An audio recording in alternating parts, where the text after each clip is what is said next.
കൊച്ചിയിലെ കാനകളുടെ ശുചീകരണത്തിൽ സർക്കാരിനെതിരെ ഹൈക്കോടതി. അവസാന നിമിഷമാണോ കാര്യങ്ങൾ ചെയ്യുന്നത്?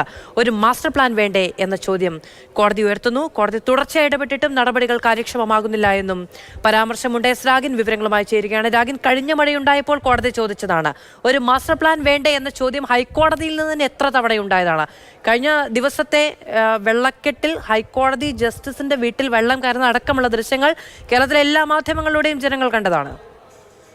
മധു, തീർച്ചയായും കഴിഞ്ഞ 2 തവണ കൊച്ചിയിൽ മഴയുണ്ടായപ്പോഴും വലിയ വെള്ളക്കെട്ട് കൊച്ചിയിലും പരിസര പ്രദേശങ്ങളിലും തൃക്കാക്കര ഉൾപ്പെടെയുള്ള ഇടങ്ങളിലും ഉണ്ടായിരുന്നു. അതിന്റെ ദൃശ്യങ്ങളും അതിന്റെ ദുരിതങ്ങളും ഒക്കെ തന്നെ നമ്മൾ നേരിട്ട് കണ്ടതുമാണ്. ഈ ഘട്ടത്തിലാണ് വെള്ളക്കെട്ട് സംബന്ധിച്ചുള്ള ഹർജികൾ ഹൈക്കോടതിക്ക് മുന്നിലേക്ക് എത്തിയത്. ഈ ഘട്ടത്തിലാണ് ഹൈക്കോടതി പറഞ്ഞത് ഈ കൊച്ചിയിലെ കാനകളുടെ ശുചീകരണത്തിൽ ഈ പലവട്ടം പല കാര്യങ്ങളും പറഞ്ഞു മടുത്തു എന്ന് കോടതി ചൂണ്ടിക്കാണിച്ചു.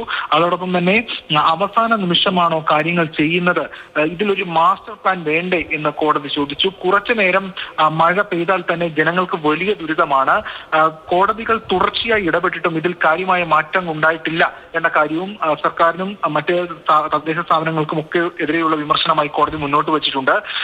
ലോക്സഭാ തെരഞ്ഞെടുപ്പ് ഒരു കാരണമായി പരിഗണിക്കാൻ കഴിയില്ല എന്നും കോടതി ചൂണ്ടിക്കാണിച്ചു. കാരണം ഇതിന്റെ തിരക്കുകളിലേക്ക് പോകുന്നത് കൊണ്ടാണ് എന്ന വാദങ്ങൾ അടക്കം ഉയർന്നു വന്ന പശ്ചാത്തലത്തിലാണ് അത്തരം ഒരു നിരീക്ഷണവും കോടതി നടത്തിയത്. അമിക്കസ് ക്യൂറി പറഞ്ഞത് മൺസൂണിന് മുൻപുള്ള തയ്യാറെടുപ്പുകൾ ദുർബലമാണ് എന്ന കാര്യമാണ് മുന്നോട്ട് വെച്ചത്. കൊച്ചി കോർപ്പറേഷൻ വ്യക്തമാക്കിയത് ഇതിൽ കാനകളിൽ പലരും മാലിന്യം തള്ളുന്നുണ്ട്. അതുകൊണ്ട് തന്നെ ഇത് പല ഘട്ടങ്ങളിലും ബ്ലോക്ക് ആവുന്നു. അത് ഒരു പ്രശ്നമാണ്. മിന്നൽ പരിശോധന അടക്കം നടത്തുന്നുണ്ടെന്ന കാര്യവും ബോധിപ്പിച്ചു. അതായത് മാലിന്യം തള്ളുന്നവർക്കെതിരെ അതിശക്തമായിട്ടുള്ള നടപടി എടുക്കണമെന്ന് കോടതി നിർദ്ദേശിച്ചിട്ടുണ്ട്.